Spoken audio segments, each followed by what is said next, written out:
할렐루야. 예수님 안에서 반드시 좋은 일이 있습니다. 작심삼일이란 말이 있습니다. 새해가 될 때마다 많은 사람이 각오와 다짐을 하죠. 새해는 이를 꼭 이루겠다고 스스로에게 약속을 합니다. 하지만 그렇게 마음먹은 것이 3일이 지나지 않아 무산될 때 쓰는 말입니다. 살면서 작심삼일일 때가 참 많습니다. 마음먹은 대로만 살 수 있다면 그보다 더 대단한 사람도 없을 겁니다. 사울 역시 작심삼일이었습니다. 엔게디에서 그를 죽일 수 있었던 다윗이 살려주자 감격했습니다. 다시는 다윗을 죽이지 않을 것이요 다윗이 자신의 뒤를 이어 왕이 될 것이니 자신의 후손들을 잘 도별봐 달라고 간청까지 한 사울이었습니다. 그런데 얼마 지나지 않아 사람들이 와서 다윗이 광야 앞 하길라산에 있다는 말을 듣자 자신의 약속을 까맣게 잊어버리고 3,000명의 군사를 대동하고 다윗을 잡으러 십광야로 와서 하길라산 앞에 진을 친 겁니다. 그러니 다시 약속을 어긴 사울을 대하는 다윗의 마음이 어땠을까요? 하지만 다윗의 선함과 착함은 다시 한번 빛을 발합니다. 그는 부하 아비새와 함께 사울이 자고 있는 진영으로 침투합니다. 세상에 3,000명의 군사가 있고 그 한가운데 사울왕이 잠들어 있는데 모든 군사가 자고 있어 두 사람이 사울왕 앞에까지 가도 막는 사람이 없었습니다. 아비새가 이번야말로 절에 귀하라고 약속 어기고 다윗을 죽이기 위한 사울을 옆에 세우던 창으로 찔러 죽이겠다고 합니다. 하지만 다윗은 이번에도 부하를 말립니다. 다윗이 아비새에게 이르되 죽이지 말라. 누구든지 손을 들어 야훼의 기름 부음 받은 자를 치면 죄가 없겠느냐 하고 다윗이 또 이르되 야훼께서 살아계심을 두고 맹세하노니 야훼께서 그를 치시리니 혹은 죽을 날이 이르거나 또는 전장에 나가서 망하리라. 다윗은 하나님을 사랑했습니다.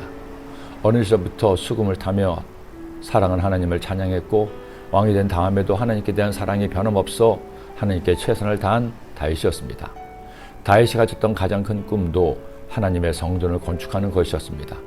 그래서 그가 살아있는 동안 성전을 짓기 위한 모든 재물을 다 준비해 놓았습니다.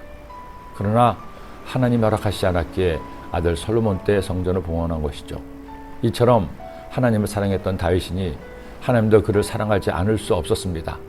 하지만 또 하나 하나님의 극진한 사랑을 받은 이유가 다윗의 착함과 선함이었습니다. 다윗은 악을 악으로 갚지 않았습니다. 그를 발탁하고 인정해 주었던 사울왕에게 의리를 지켰습니다.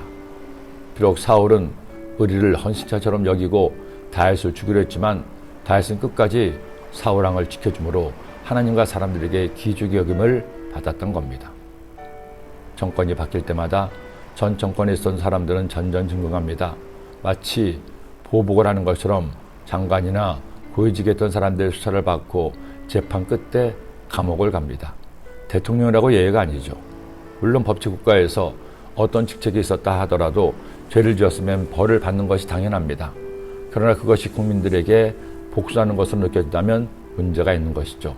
저는 우리나라 대한민국이 진영 연륜을 떠나 서로를 배려하고 존중하기를 기도합니다. 보수에 선 사람들은 진보 측 사람들을 공산당이라고 나라를 팔아먹는 매국노라고 매도합니다.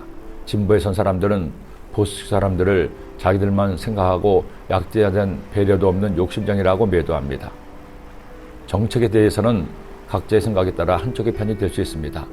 그렇다고 해서 나만 옳고 너는 나쁜 놈이라는 생각이 나라를 병들게 하는 겁니다. 저는 다윗의 선함이 우리 국민에게 있기를 소원합니다. 아니 적어도 그리스도인이라면 다윗처럼 착하게 살기를 기도합니다. 남을 해치고 욕하는 사람이 되지 마세요. 도저히 마음에 안 들면 그냥 침묵하세요. 남을 돕고 칭찬하는 사람이 되세요. 그 사람을 하나님이 기뻐하십니다. 기도합니다. 하나님 아버지, 오늘도 주의 말씀을 주셨으니 이 말씀 마음에 꼭 새겨서 함부로 판단하고 정죄하고 비판하는 것이 아니라 배려하고 존중하는 하나님의 백성 되게 하여 주옵소서. 예수님의 이름으로 기도드립니다.